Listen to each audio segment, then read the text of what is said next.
भारत में society registration एक महत्वपूर्ण और सूचनात्मक प्रक्रिया है जो उन संगठनों को कानूनी मान्यता देती है जो सामाजिक कामों, शिक्षा या चैरिटेबल कार्यों में संलग्न होते हैं। इसे सोसाइटीज रजिस्ट्रेशन एक्ट 1860 के तहत किया जाता है, जो विभिन्न राज्यों के लिए विशिष्ट संशोधन भी स्वीकार करता है। इस प्रक्रिया को समझने के लिए सबसे पहले यह जान लेना आवश्यक है कि सोसाइटी वास्तव में क्या है। सोसाइटी एक गैर लाभकारी संगठन है जिसमें कम से कम 7 वयस्क सदस्यों की आवश्यकता होती है। ये सदस्य अलग अलग परिवारों से आने चाहिए ताकि समुदाय का बेहतर प्रतिनिधित्व हो सके।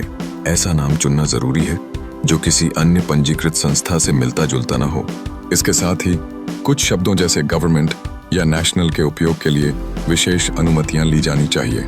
इस प्रक्रिया के अंतर्गत कुछ आवश्यक दस्तावेज भी हैं। इनमें मेमोरेंडम ऑफ एसोसिएशन, जो सोसाइटी का नाम, पता, उद्देश्य और संस्थापक सदस्यों का विवरण शामिल करता है, और रूल्स रेगुलेशंस, जो कि सदस्यता नियम तथा मीटिंग की प्रक्रिया को निर्धारित करता है, शामिल हैं। सदस्यता के सभी सदस्य के पहचान पत्र और पते का प्रमाण भी आवश्यक है। दस्तावेजों को तैयार करने के बाद इन्हें रजिस्ट्रार ऑफ सोसाइटीज के कार्यालय में जमा किया जाता है।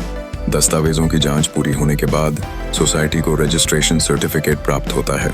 इसके बाद सोसाइटी के नाम से PAN कार्ड बनवाना, बैंक खाता खुलवाना और यदि टैक्स छूट का लाभ चाहिए तो इनकम टैक्स एक्ट के तहत आवेदन करना आवश्यक है। अन्य महत्वपूर्ण बात यह है कि हर वर्ष ऑडिट कराना, AGM आयोजित करना और आय व्यय विवरण रजिस्ट्रार को जमा कराना आवश्यक है। यदि अनुपालन में लापरवाही बरती जाती है तो इससे पेनल्टी या रद्दीकरण जैसी गंभीर समस्याएं उत्पन्न हो सकती हैं। सोसाइटी के रजिस्ट्रेशन के साथ ही कानूनी पहचान, बैंकिंग सुविधाएं, सरकारी अनुदान, टैक्स छूट और सामाजिक विश्वसनीयता प्राप्त होती है। अंत में यह ध्यान रखना जरूरी है कि एक बार सोसाइटी बना लेने के बाद इसे सही और पारदर्शी तरीके से संचालित करना आपकी जिम्मेदारी है।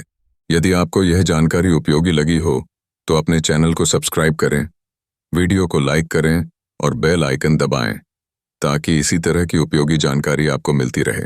धन्यवाद।